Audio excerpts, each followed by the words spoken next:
Olá, tudo bem? Na aula de hoje a gente vai falar sobre concordância nominal. Concordar é estar de acordo, ou seja, o estudo da concordância nominal determina como as palavras se relacionam entre si e concordam no que diz respeito a gênero, número, pessoa. Então, o estudo de concordância nominal vai analisar a relação do substantivo com outros determinantes. É muito interessante fazer esse estudo em português porque a gente precisa compreender como as palavras se relacionam para evitar alguns vícios de linguagem, alguns erros, por exemplo, na utilização do singular e do plural, que acontecem muito quando a gente está transferindo para a escrita um costume da oralidade.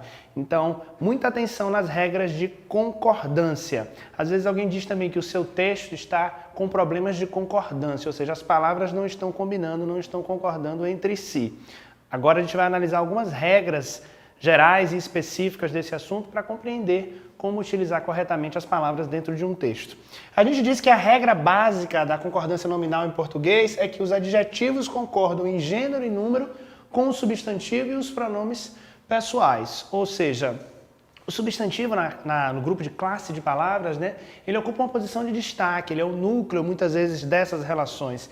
E na concordância nominal não vai ser diferente. Se você tem um substantivo no singular, os determinantes relacionados a ele também estarão no singular. Se você tem um substantivo no plural, esses determinantes irão também para o plural. Muitas vezes essa relação se estabelece entre substantivo e adjetivo. A casa amarela, as casas amarelas, ou seja, a alteração de número aí na palavra casa, transformando-se em casas, fez com que eu alterasse também o artigo e o adjetivo. Então perceba nesse caso, nesse primeiro exemplo, as aulas mais interessantes começavam cedo. Nesse caso aqui nós temos um núcleo, que é a palavra aulas. É o substantivo que determina para a gente por que os outros termos também precisam estar no plural. As aulas interessantes. Nesse caso aqui, nós temos uma relação entre o adjetivo interessantes, no plural, e o substantivo aulas também no plural. Perceba que quando eu faço a substituição de uma expressão com substantivo pelos pronomes nominais, isso também vai acontecer, ou seja, a concordância também vai ocorrer. Vamos ver outro exemplo. Elas são lindas e extrovertidas, ou seja, estou falando de algo, estou falando de alguém, marcado aqui por relações de gênero e de número, gênero feminino, número plural. Se o pronome está no feminino plural, elas, eu preciso que os adjetivos concordem com esse pronome. Elas são lindas e extrovertidas. Então a gente diz que a palavra interessantes concorda com a palavra aulas. Concorda. As palavras lindas e extrovertidas concordam com o pronome elas. Então a gente reforça essa regra básica da concordância nominal na língua portuguesa. Substantivo e adjetivo relacionados entre si, o adjetivo concordando em gênero e número com o substantivo e os pronomes pessoais também, os adjetivos concordando com eles, ok? Essa é a primeira regra, regra geral. Cuidado com o singular, cuidado com o plural. Casos com mais de uma possibilidade. Bom, aí as coisas começam a ficar um pouco mais complexas e a gente tem que ter um pouco mais de atenção. Sua camisa e seu tênis são lindos.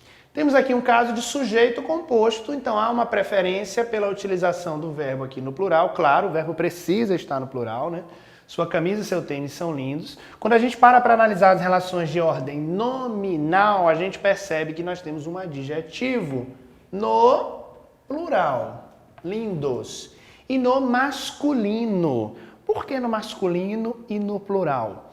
Porque esse adjetivo se refere a dois outros substantivos que foram colocados anteriormente. Camisa, que é um substantivo feminino, e tênis, que é um substantivo masculino. Nesse caso, a regra prevê que haja uma priorização para o gênero masculino, que ele unifica, então. Quando eu tenho uma palavra feminina e uma palavra masculina, a convenção é que eu use o masculino plural. Se fossem duas femininas, eu teria que usar, obviamente, um substantivo no plural feminino. Se fosse dois masculinos, também, claro, o masculino no plural, ok? Quando eu tenho feminino e masculino, a preferência é que eu faça a concordância dessa forma. Mas existe mais de uma possibilidade. Eu tenho outra construção aqui. Você tem um vocabulário e uma entonação perfeita. Você tem um vocabulário e uma entonação perfeita. Também tenho um substantivo no gênero masculino e um substantivo no gênero feminino. Nesse caso, eu posso fazer a concordância com o termo mais próximo. Por isso que eu posso dizer entonação perfeita. Nesse caso, o perfeita concorda com o substantivo mais próximo. Isso também é possível, ok? Então, ou a concordância geral, neutralizada para o gênero masculino, ou a concordância com o termo mais próximo. Quando o adjetivo vem antes, concorda-se com o substantivo mais próximo. Perceba que nesses exemplos anteriores, os adjetivos vinham depois dos substantivos. Interessantes, aulas, extrovertidas e lindas, referentes a elas. Então, quando o adjetivo vem antes, há uma possibilidade de concordar-se com o substantivo mais próximo. Inspiradora a sua ideia e o seu percurso. Então, eu posso fazer essa concordância com o substantivo mais próximo, ok? Essa é uma construção possível também. Inspiradora a sua ideia e o seu percurso. É a recomendação, nesse caso, quando o adjetivo vem antes. Há uma concordância com o substantivo mais próximo. Dois adjetivos no singular com ou sem artigo. Esse é um detalhe mínimo, ou seja, é só a presença do artigo que vai influenciar aqui essas construções. Olha só. Os jogadores argentino e colombiano. Então, se eu marco aqui no começo os jogadores com o artigo masculino plural, os jogadores, eu devo colocar argentino e colombiano. Então, eu não coloco, me referindo a jogadores diferentes, a um jogador argentino e a um jogador colombiano, basta eu colocar a expressão os jogadores no plural.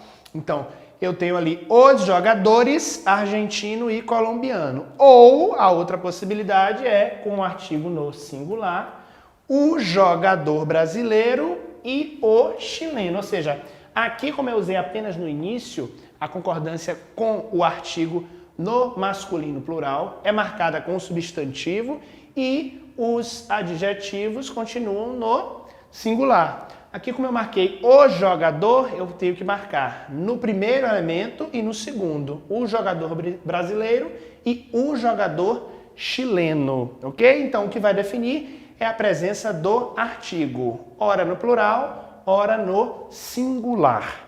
Existem também casos especiais, ou seja, aquelas expressões que geram dúvida por conta da concordância também entre o substantivo, o adjetivo e seus determinantes. Alguns desses casos são comuns na vida cotidiana e muitas pessoas colocam essas palavras de modo equivocado. Percebam, um exemplo clássico: é proibido entrada, é proibida a entrada.